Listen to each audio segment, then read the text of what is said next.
મુસ્લિમ રાષ્ટ્રીય મંચ દ્વારા આયોજિત અખિલ ભારતીય મુસ્લિમ મહાસંમેલન માટે ગુજરાતમાંથી સૌથી વિશાળ પ્રતિનિધિ મંડળ ન્યૂ દિલ્હી તરફ રવાના થયું છે।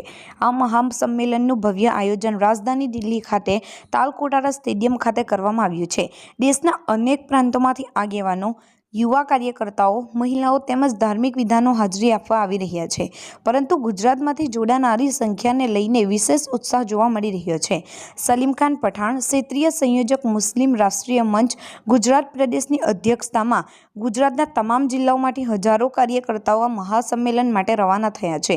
ઉત્તર ગુજરાત, દક્ષિણ ગુજરાત, મધ્ય ગુજરાત તેમજ સૌરાષ્ટ્ર કચ્છ વિસ્તારથી મોટી સંખ્યામાં લોકો લક્ઝરી બસો તથા ટ્રેનો દ્વારા દિલ્હીની મુસાફરી કરી મહાસંમેલન ભાગ લેવા રવાના થયા છે। ગુજરાતના જુદા જુદા તાલુકા અને જિલ્લાઓમાંથી ઉત્સાહભેર જોડાતા યુવાનો, મહિલાઓ અને સામાજિક આગેવાનોનું માનવું છે કે આ મહાસંમેલન મુસ્લિમ સમાજ માટે એક ઐતિહાસિક વળાંક સાબિત થશે। કાર્યક્રમની અધ્યક્ષતામાં રાષ્ટ્રીય સ્વયંસેવક સંઘના પ્રચારક તથા મુસ્લિમ રાષ્ટ્રીય મંચના સર્વોચ્ચ માર્ગદર્શક ઇન્દ્રેશ કુમારજી કરશે।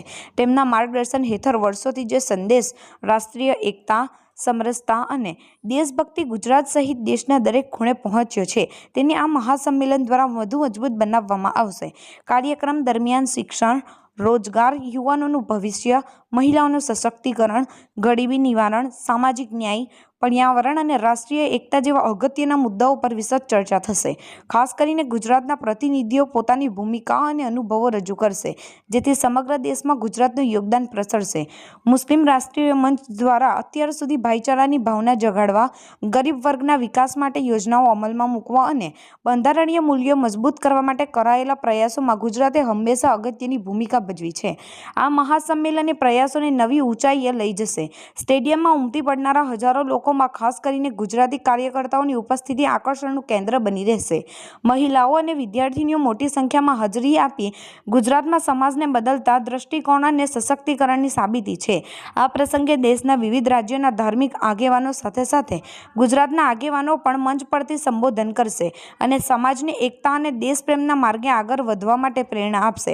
અંતે ઇન્દ્રેશ કુમારજી પોતાના પ્રેરણાત્મક સંબોધનમાં રાષ્ટ્રની એકતા, અખંડતા અને સર્વાંગી વિકાસ અંગે માર્ગદર્શન આપશે। ગુજરાતમાંથી જોડાયેલા હજારો કાર્યકર્તાઓ માટે આ સંદેશ એક નવી પ્રેરણાત્મક સફરનો પ્રારંભ સાબિત થશે। ધ્યાન આપવું રહ્યું કે મુસ્લિમ રાષ્ટ્રીય મંચ RSSની પાંખ તરીકે ઓળખાય છે અને આ બાબત કેટલા અસંતોષી તત્વોને ગમતી નથી। તેમ છતાં આ મંચ દ્વારા વર્ષોથી રાષ્ટ્રીય એકતા, સમરસતા અને દેશભક્તિનો સંદેશ આપવામાં આવી રહ્યો છે, જેને ગુજરાત સહિત સમગ્ર દેશભરમાં પ્રશંસા મળી રહી છે। હું સલીમ ખાન પઠાણ, ક્ષેત્રીય સંયોજક, મુસ્લિમ રાષ્ટ્રીય મંચ ગુજરાત પ્રદેશ, તારીખ 27/9/2025 રોજ દિલ્હી ખાતે તાલકતોરા સ્ટેડિયમમાં અખિલ ભારતીય મુસ્લિમ મહાસંમેલનનું આયોજન થઈ રહ્યું છે, જે મુસ્લિમ રાષ્ટ્રીય મંચના માર્ગદર્શક માનનીય ડોક્ટર ઇન્દ્રેશજીના અધ્યક્ષ સ્થાને મળી રહ્યું છે, જેમાં સમગ્ર ગુજરાતમાંથી 300થી વધુ લોકો જઈ રહ્યા છે। એમાં ભરૂચ જિલ્લા એટલે કે સાઉથ ગુજરાતમાંથી સૌરાષ્ટ્ર, જુનાગઢ, જામનગર, રાજકોટ, ભાવનગર, કચ્છ વગેરે જગ્યાથી ઉપરાંત અમદાવાદ અને ઉત્તર ગુજરાતમાંથી 3 બસોનું આયોજન કરેલું છે। સમગ્ર લોકો, હું સલીમ ખાન પઠાણ, મારી અધ્યક્ષ સ્થાને તમામ લોકો ગુજરાતમાંથી આ સંમેલનમાં હાજરી આપી રહેલ છે। આ કાર્યક્રમનો મુખ્ય હેતુ શું? આ કાર્યક્રમનો મુખ્ય હેતુ કે મુસ્લિમ સમાજને રાષ્ટ્રવાદી ધારાની સાથે જોડી રાષ્ટ્રવાદી વિચાર અને રાષ્ટ્ર માટે સમર્પિત થાય, રાષ્ટ્ર માટે સમાજ આગળ આવે, એ મુખ્ય હેતુ છે। કેટલી મહિલાઓ આ કાર્યક્રમમાં ભાગ લે?